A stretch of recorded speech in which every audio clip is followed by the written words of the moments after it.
Assalamualaikum dan salam Sarawakku sayang. Bulletin UKAS edisi malam 30 Januari 2021 bersama saya Vivi Emir Zaika. Berita utama, Kerajaan Sarawak akan menambah 10 lagi alat bantuan pernafasan atau ventilator untuk kegunaan petugas kesihatan di Hospital Sibu.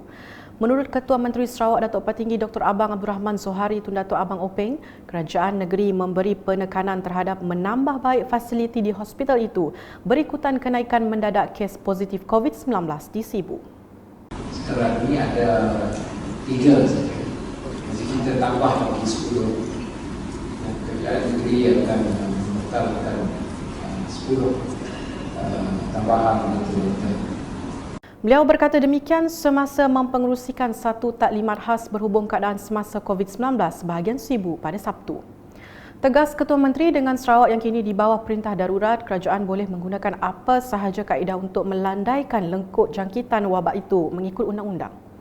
Ini katanya termasuk perkara kedua yang diberi penekanan iaitu penambahan tempat kuarantin.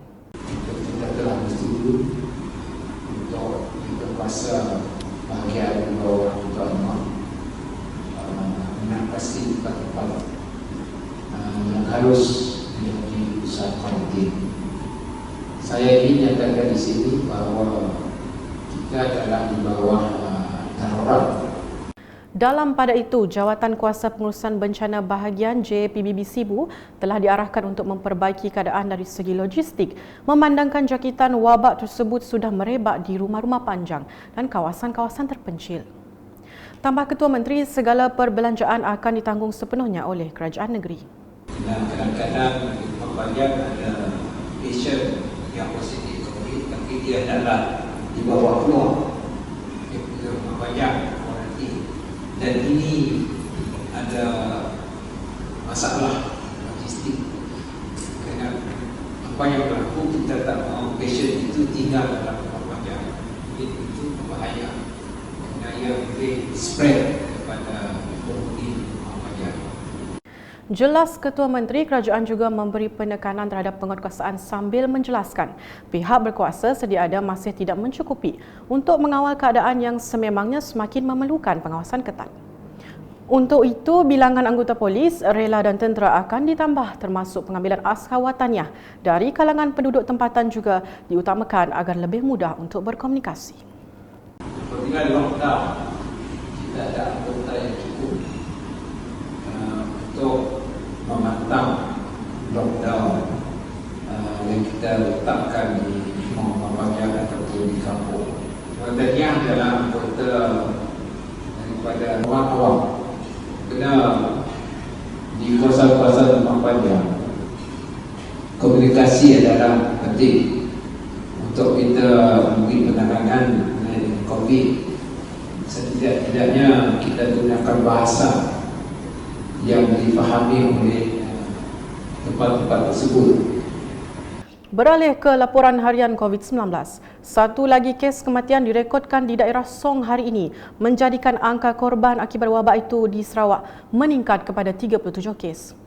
Menurut kenyataan media Jawatan Kuasa Pengurusan Bencana Negeri JPBN Sarawak pada Sabtu, terdapat 191 kes positif baru iaitu 81 di Sibu, Kenawi 38, Bintulu 16, Matu 12, Song 8, Kapit 7, Sarike 5, Samarahan 5, Miri 4, Bukit Mabung 4, Kuching 2, Beluru 2, Dalat 2, Bau 1, Darul 1, Belaga 1, Selangau 1 dan Meradong 1 menjadikan jumlah keseluruhan meningkat kepada 4,315 kes.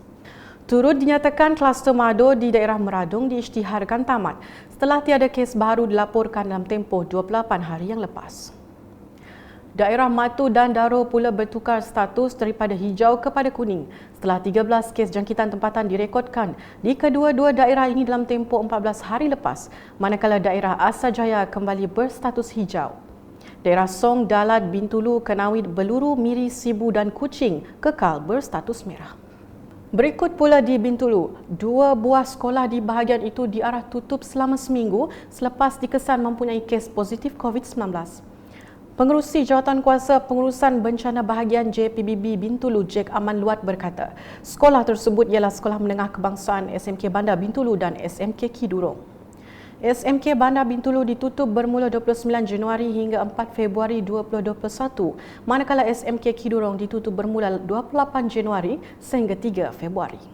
SMK Bandar seperti yang telah pun dinyatakan, we have one case there, we have the one case and then we have closed the school for 1 week. Mulai hari inilah ya. Setakat tu because what we do, sekolah yang mempunyai case lah ya. So far we have 2 school yang ada case, one positive is yang satu di SMK Kidurong, the other one is SMK Bandar.